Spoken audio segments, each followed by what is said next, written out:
and welcome to another episode of Leadership Lenses.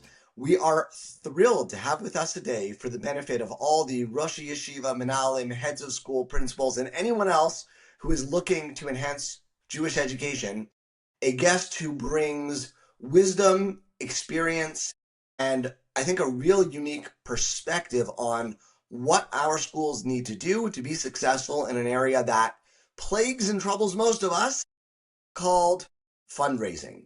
So it is our pleasure to welcome Amy Schiffman, founder, CEO of Evolve Giving Group, to the podcast today. Amy, welcome. Thank you for being with us. Thanks, Barry. I'm excited to talk with you today.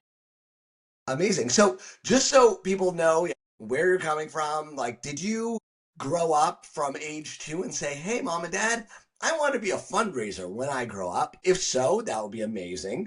I would love to hear the story. And if not, tell us, how did you get to where you are today, which is running, I think, one of the largest, most successful consulting companies in the philanthropy world in the Jewish community? Thank you. I love that description, and I'll take it. I did not grow up thinking this is what I was going to do, although I will say, for the benefit of my mother, who may watch this at some point and be upset I didn't mention her, my mom was a fundraiser for the Jewish Federation in Chicago for a large part, and other organizations, Jewish and non-Jewish, for a large part of my childhood. So I think I had some really positive influences in that direction. But I went to undergrad to study psychology. I went to graduate school through the Council of Jewish Federations through a grant called FAREP, which was Federation Executive Recruitment and Education Program. I don't know if they still do it, but it was fantastic. And I did a joint master's in social work at UPenn and a certificate in Jewish communal service at Gratz College. And I secretly sort of thought, well, I'll participate in this program to get that MSW, and then I'll go back to doing clinical work. And I owed 3 years at any Jewish federation in the country after graduate school, and I wound up going back to Chicago and working in fundraising for the Federation, for Hillel, and sort of made my way around the organized Jewish community. And I guess the joke was on me because I never went back to clinical work. I really got sort of sucked in and addicted to the work that I was doing on the administrative side in the nonprofit world, and sort of the rest is history. I wound up at Ida Crown Jewish Academy as Director of Development and Communications for 5 years before I began my work as a consultant. And that really was sort of the entrance, or the pathway to the work that my team does today in the day school world, which is really exciting. Amazing. And I know that many people listening have a lot of respect for Ida Crown. I had the chance to be there recently myself, and just it has been and continues to be, I think, one of the leading examples of a really successful, effective Jewish day school. So an amazing place for you to get your start. And Evolve now, if I understand correctly, really focuses on a number of streams. So maybe tell us broadly what Evolve does, and then we'll drill down into some of the most crucial areas for our listeners. Sure. I mean, the biggest service line, the most significant service line for us, and by the way, we're a team of 40 spread across 15 different states, so we're pretty spread out. But the majority of my team is working in fundraising. So we are working on capital campaigns, endowment campaigns, comprehensive campaigns, and a lot of work in annual campaign development, just helping organizations move toward a stronger culture of philanthropy. We also do executive search. So we have 7 people on our talent team. We have a team that focuses on strategic planning, and there are several of us who work on board development and governance. And lots of times those worlds collide, and there's a lot of intersection between that work. Oh, absolutely. Absolutely. So let me actually just pick one area of intersection, because one that I know was challenging for me when I became a head. And I know for a lot of the people I work with, it continues to be an area that's intimidating, challenging, scary, depending on who you are. And that is, on the one hand, the role of the head in fundraising, and on the other hand, the role of the board and how those two partner. So we've talked on this show about head and board partnerships in a variety of ways. I think there's a tremendous amount to say there. And I'm particularly interested in that partnership around fundraising. So maybe like start us wherever it makes sense to start, because you do this board head fundraising partnership. Where do you tackle it from first? I think I'm lucky in that I learned about that partnership from Rabbi Lenny Matanky, who was a great teacher and was a great partner as a director of development in that work, where he was engaged pretty much on a day-to-day basis, both with fundraising and clearly with the board, but in encouraging a strong partnership between the lay and the professional team in that regard. It's not always true. It's not always what we find. So as I have worked with, other schools, and I think we probably worked with over 75 day schools and yeshivas in North America, we find varying levels of partnership and alignment between the two. And I can say what is true is that when there is a strong partnership, when the role of the head is defined in fundraising, in other words, the board, in what I found over the past decade or so, is that the expectations that the board has of the head have become increasingly defined around fundraising, that is now a part of almost every head. And you can verify this or confirm job description at this point. There's an expectation that the head of school is not only going to supervise that role, the roles that work beneath him or her, but also really take an active role in a fundraising portfolio themselves. So the definition of what is my role in fundraising, what kind of expectation does the board have of me? What expectation do I have of myself? How can I prioritize this work is sort of a constant conversation at this point. And then we're also asking questions more, I think, than we ever have about how the board can partner in that work. And so I do a lot of speaking at conferences or at board retreats on how to elevate the board's role in philanthropy as well. So we're all moving in that direction, as sort of seeing this as an issue of culture, of leadership, of partnership, that it's not just the director of development or your chief development officer sort of is off in some corner doing their own thing with the development committee, but this is a school-wide endeavor, which is exciting. Absolutely. Yes. Exciting. So on that, just to take that piece by piece, I agree. It's exciting. It's the nature and the need for a culture of philanthropy is absolutely there. And we have to understand it's not a dirty word. It's not a necessary evil. It's an opportunity to partner in supporting our day schools and our communities. And so that's the frame we bring to it. In your mind, what's a healthy definition of the head of school's role? What would you recommend for those parameters? So I do some coaching directly with school heads. And what I love to see is a head that is willing to, again, prioritize philanthropy on a weekly basis. And I'm not going to define that too narrowly. In other words, it could be that you have 2 hours a week. It could be that you have 20 hours a week. And I've worked with heads that tell me 50% of my job is fundraising, and there's no way that I can get anywhere near that, Amy. Don't be ridiculous, kind of thing. And so whatever the number of hours is that we can carve out to devote to philanthropy, I think it's about a portfolio of current donors and prospects. So people who are currently giving at a major gift or a mega gift level, without whose gifts we would be in trouble. That's sort of how I would frame that, as well as people who could be giving at that level but are not, and need that stroking and that relationship building in order to be able to get there. So I'm happy with a head of school portfolio, donor portfolio that looks like somewhere between 5 and 12 people, or foundations, individuals or institutional funders. And it doesn't mean that the head doesn't solicit more than that, but it's really that list of people, that group, the top of the pyramid, where I like to see the head of school engaged, and that we have developed sort of a moves management or a series of very intentional touch points. Not, I see this person at board meetings anyway, right? Or I'll run into them at shul on Saturday, but there's an intention and a strategy around bringing that person to the next either level of giving or next opportunity to really impact the school. And that to get to a place where you are focused on, let's say, 10 people or institutions, and there's a constant check-in, and we are strategic and intentional about creating those touch points, that takes a lot of time and energy and intention and prioritization. And so it often means that school heads have to figure out, okay, well, if I'm going to do that, if that is now a piece of my day-to-day or week-to-week work, what am I delegating to someone else in order to get that done? Mm-hmm.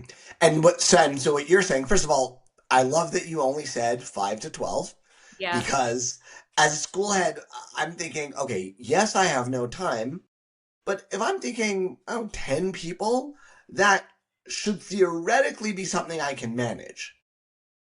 And those are the relationships that I'm prioritizing. And what you're saying is those cannot be delegated because that's the nature of a relationship, right? I can't ask someone else to make a relationship for me. Those are the people that must have a relationship with you as head. In other words, that is clear that that person should, or that institution should have access to you, and you should be the relationship builder, because that person either deserves the respect or the must have a relationship with the school head and buy into the school head's vision in order to continue funding at a major or mega gift level. And when you put those parameters around it, if you think of it that way, it's not that hard to figure out who those people should be, number one. And number Mm-hmm. two, I agree with you. I think when we get to a list of 20 or 25 or 35, then we just do an okay job with a lot of people. I'd rather you do an exceptional job with a small number of people and really closely manage those relationships because they are so critical to the school and to the campaign than do an okay job with more people. Doesn't mean you don't it doesn't mean you're not touching other donor relationships, but you are the relationship manager for these 5 to 12. You own those relationships. You So own it. just to make sure we keep both sides in mind, right? So that's the definition of the head. What then is the board's role? So we can start understanding how that partnership happens. If we can extend that concept, that theory, to board leadership. So let's just first talk about board leadership. If I have a board chair, a board president, or a development committee chair, or a vice chair, or an executive committee who will also take on the management of relationships with even 3 to 5 people, we've just multiplied the number of people by 5 who are getting individual touch points and intentional relationship development from leadership in the school. So I don't expect any board member to have a portfolio of 20 people, but I do hope that some percentage of the board is willing to serve in a relationship manager role with, again, major and mega donors and those who are not there yet but have potential to be giving at that level. We've got to sort of diversify that portfolio.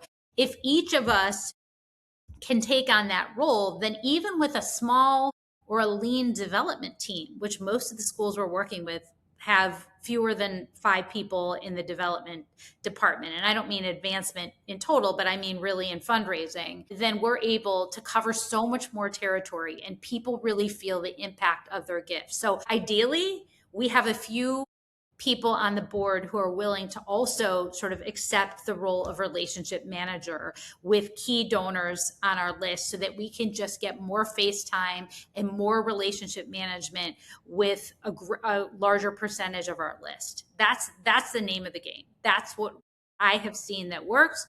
And the development director or chief development officer, whatever that role is in your school, also owns and manages a portfolio of donors, ideally, but also his or her job is to sort of conduct or orchestrate, ensure that everyone else is doing their jobs. So when I think back to my role as development director at Ida Crown, I had my own portfolio of donors. I sat with my head of school on a weekly basis to walk through his portfolio and my portfolio. We kept each other accountable. But Also, I was reaching out to my two major gift chairs who were board members to ensure that they were in touch with the people they needed to be in touch with. We had at that time about 150 donors. I'm sure they have more now, 150 donors over at $1,800 and above. And for us, that was our sort of major gift, annual major gift threshold, our Society of Patrons. And many schools have models that look something like that.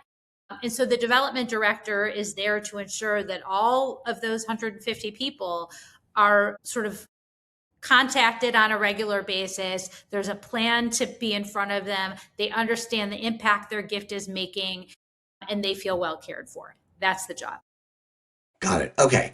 So I've got the head as a relationship manager, some board members as a relationship manager. And so they're both doing those jobs. Talk to me about the relationship between the head and the board. In what ways do you want them to be working together? The head stewarding the board. How does that interaction look? Yeah. So I think first and foremost, I love for them to sort of come out as a combined force or voice to the board as a whole to say, we as an institution are prioritizing philanthropy. In other words, it is not a side show, it is a mission aligned program of the school. So that's first and foremost is can we together, because it can't happen with just the school head and it can't happen with just board leadership. They have to be aligned and together to be up in front of the board to say, these are the expectations that we have of one another. And that we are not going to deprioritize philanthropy. We are not going to apologize for the asking that we need to do to continue to strive toward excellence and mission achievement. So that can happen even with little things like ensuring that we have enough time for development on every board agenda, spending time during board meetings to look through lists together, to do some prospecting, to take a look at who are lie bunts last year, but not this year. We haven't achieved the gift this year. Can you take a look to see if there's anyone on this list that you know?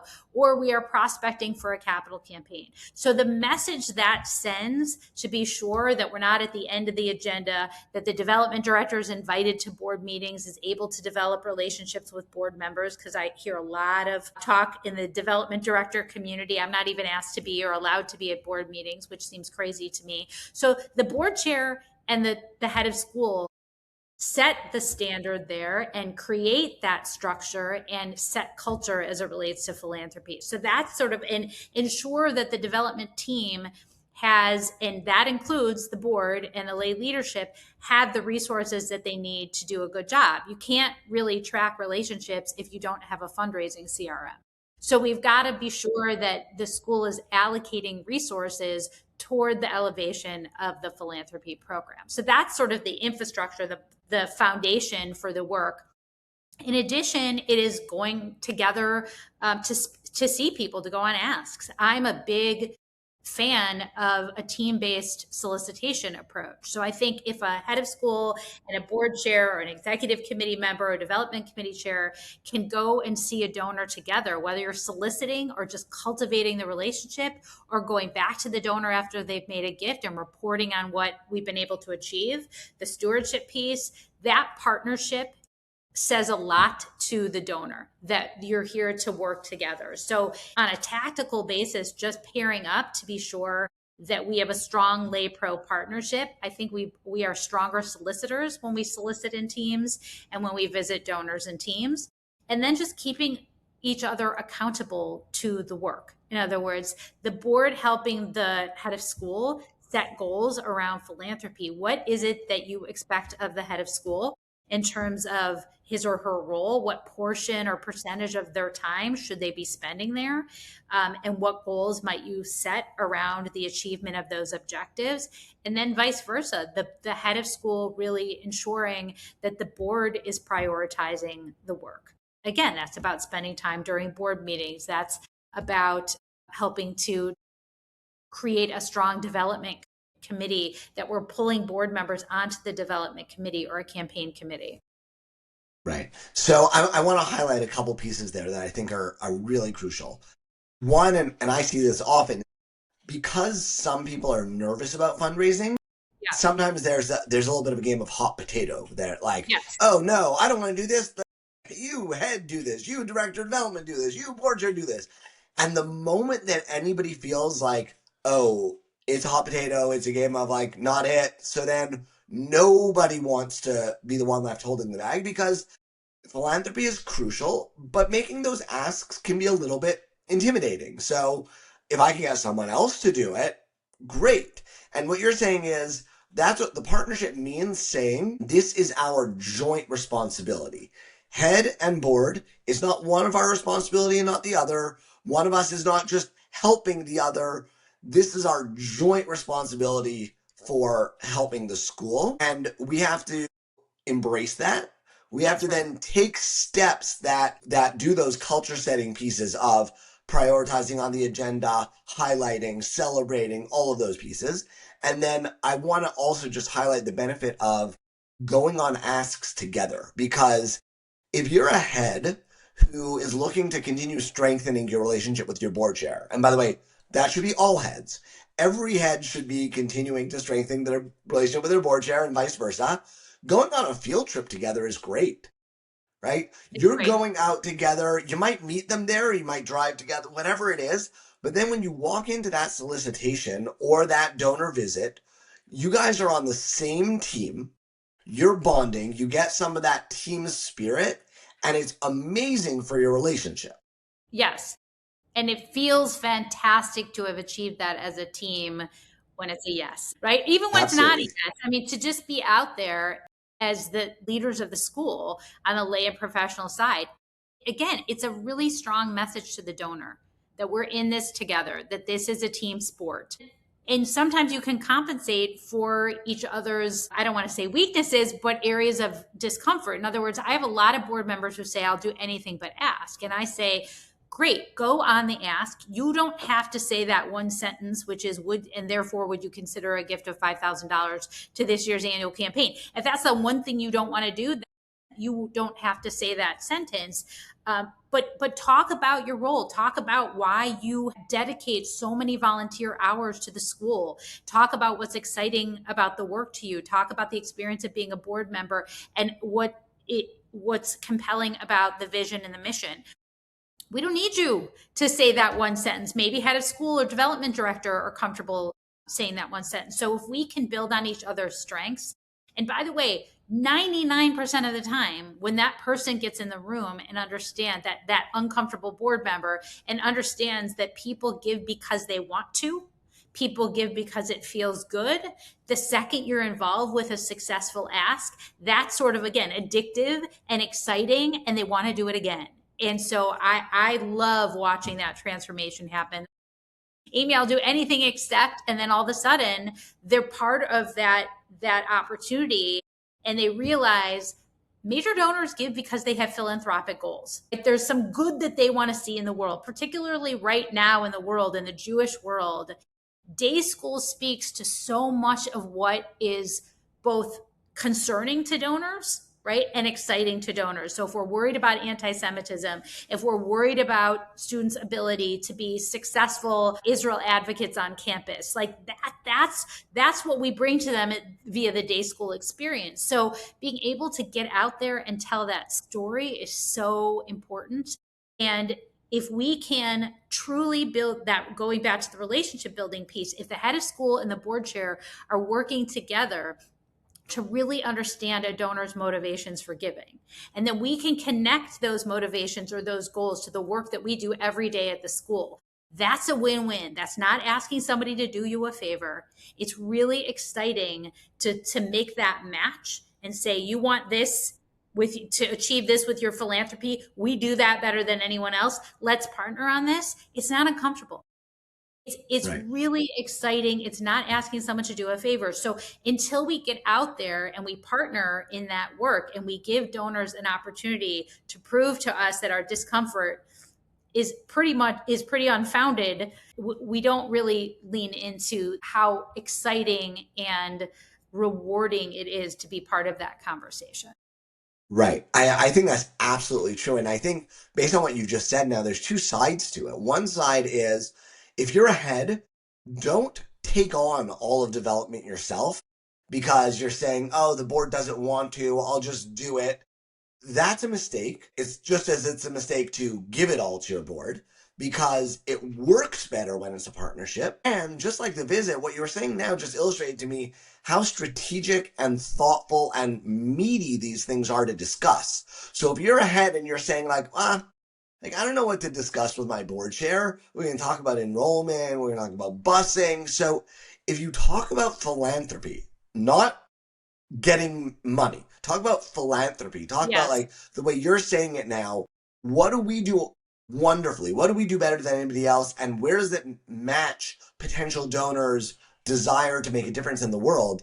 So that's a really meaningful, strategic conversation for your head share partnership that is like a great area to dive into. So you're both going to accomplish the fundraising and you're going to enrich and deepen your partnership if you do this right. That's right. And I think there's really an opportunity to take on as partners board education in this regard.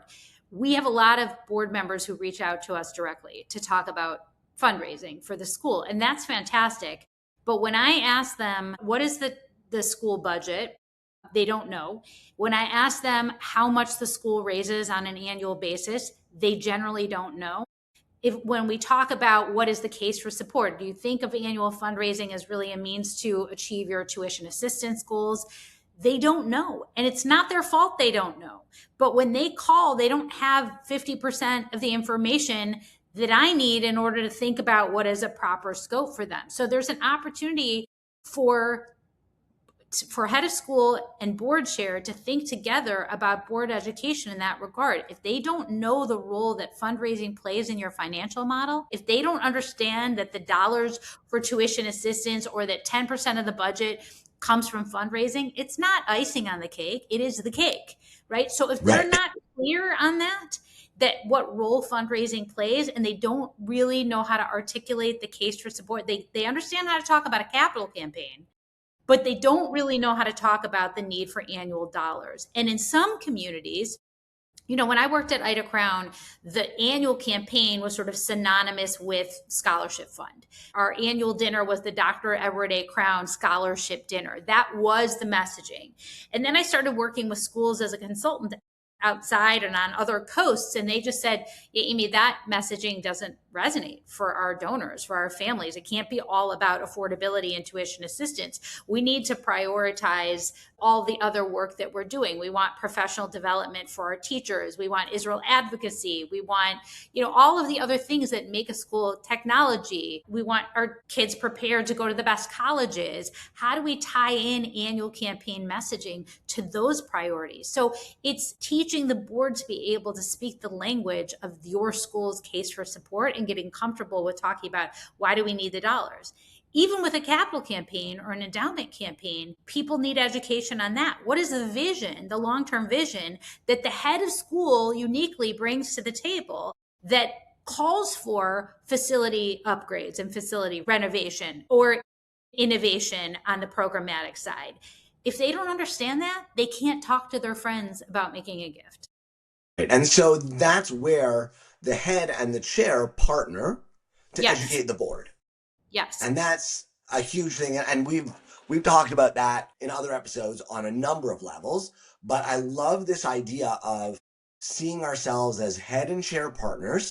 Yes. And head and chair partners to educate the board, to lead a cultural philanthropy, wherever we're going.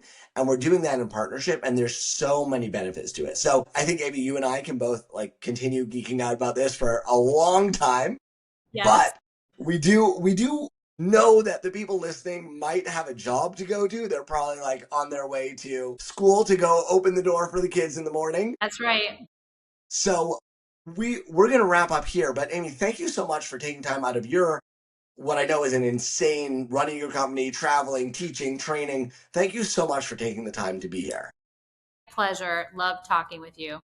Wonderful. And for anybody listening, if you want to hear more about what Amy's company, Evolve Giving Group, does, or you're thinking, hey, I actually have a search need, I actually have a board need, I actually have a strat plan or a fundraising need, the best way to contact them is either you can find Amy Schiffman on LinkedIn, or you can email info@evolvegg.com.